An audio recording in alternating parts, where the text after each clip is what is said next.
Hey guys, welcome to my channel, and if you didn't know, today's video is actually going to be part 2 of a collaboration that I did with the King of Random. And so in the first part, we turned molten brass and meteorite shavings into these rods that you can see here. And then in today's video, part 2, that's where we're going to be machining them into rings. So if you're a subscriber of mine and you missed their first video, I'm going to have a link to that down in the description. And if you're a subscriber of the King of Random and this is your first time to my channel, I just wanted to take a second and say welcome to the channel, and I hope you really enjoy this video. And before we get started, I just wanted to announce that I am going to be doing a giveaway. I'll have more details about that later, but for now, let's go ahead and get started. Our first step is going to be taking our rods here, and I need to grind them into more of a rounded shape. They need to fit inside of the lathe jaws on the lathe that I have. And so right now, especially this piece, it's not very round. And so I'm going to be grinding them away into just a better shape that we can fit into our lathe.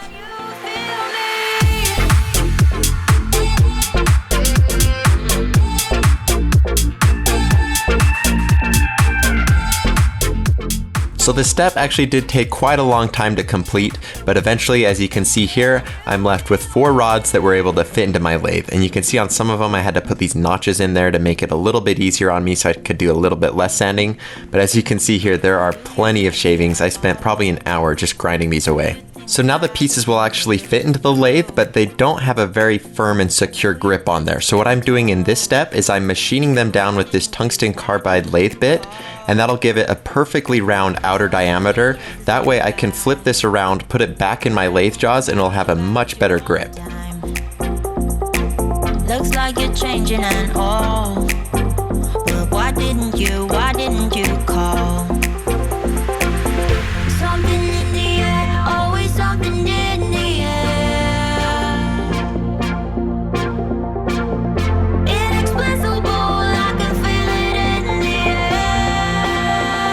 Can you feel me?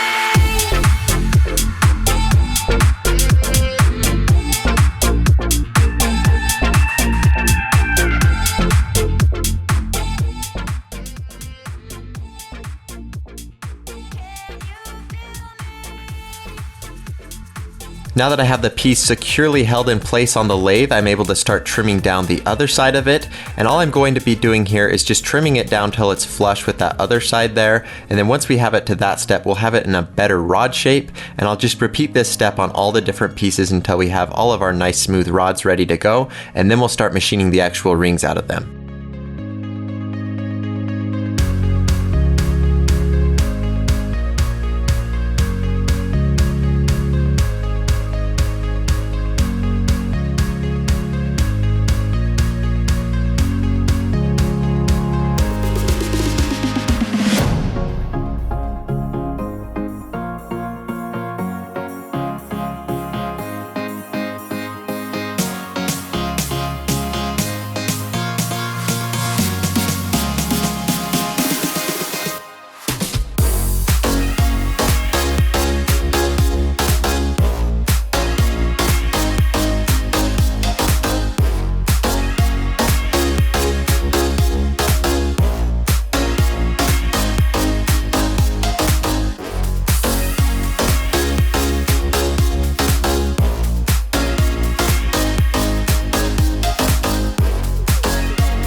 Now a couple hours later, I've got these 4 rods ready to go, and I was actually really impressed with how well these held up to this point.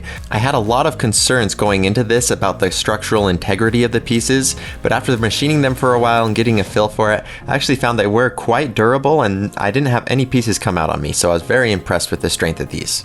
Now for this next step, I'm using a boring bar and I'm cutting away at the inside of the ring, and then I use calipers and measure as I go, and then I stop once I'm at the final diameter that I want.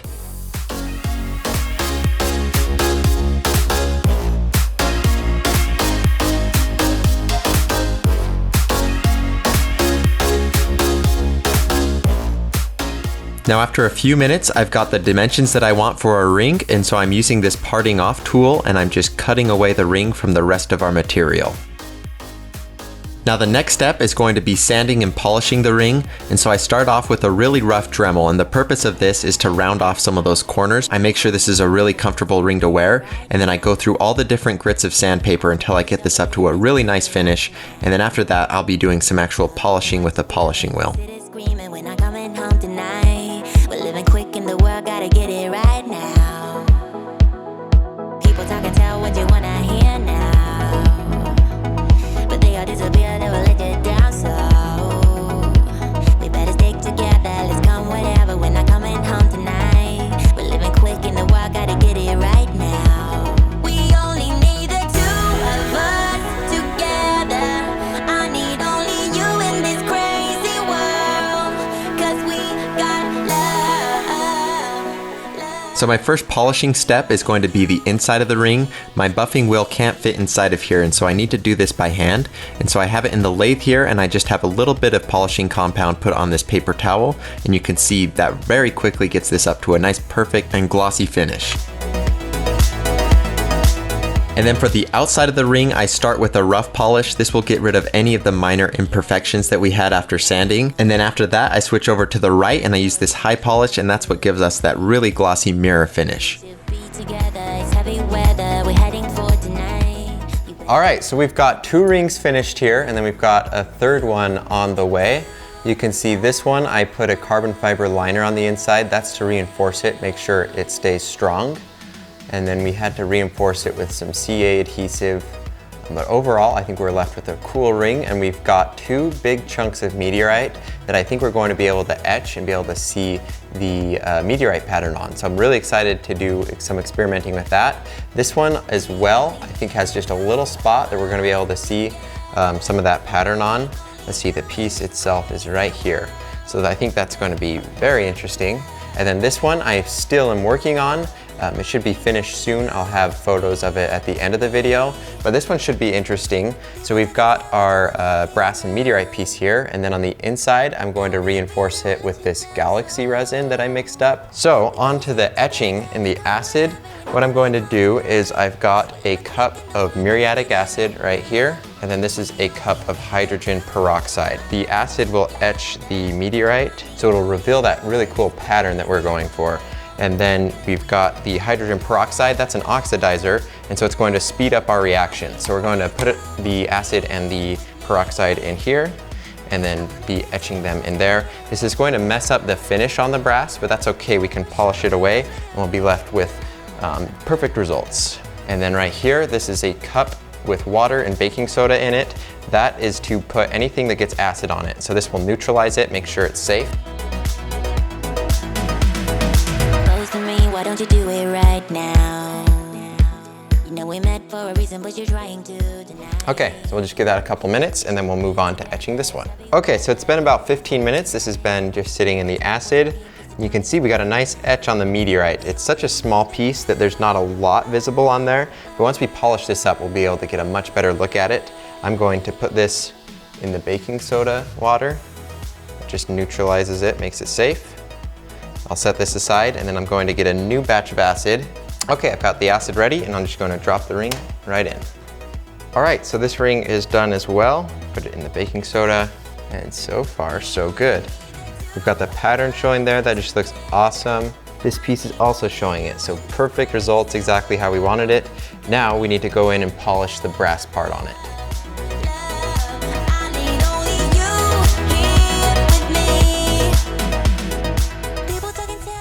All right guys, we got both the rings finished. I think they turned out beautifully. I could not be happier with the way it worked out. We were able to get that pattern of the meteorite to show on this ring, and then this one just looks really natural. I like that rough edge that it has on there, and you can see all the different meteorite shavings and things like that. So very fun, very interesting project. I just wanted to give a huge thanks to both Nate and Grant for helping make this video possible. And as promised, we are doing the giveaway, so there's a link to that down in the description. We're going to be giving away 3 of the King of Random rings, and there's going to be a lot of different ways to enter center, so it's just really flexible for you guys. But other than that, I just wanted to thank you so much for watching. You can subscribe if you haven't already, that way you can see some of my future videos. And if you have any suggestions for future videos, maybe a future ring project I could do, leave those down in the comments. I'm going to be going through all of those on this video. I'm going to be replying to a bunch of people. So leave any questions or comments down there. I'll get back to as many of you as I can. Thank you guys so much for watching, and I'll see you in the next one.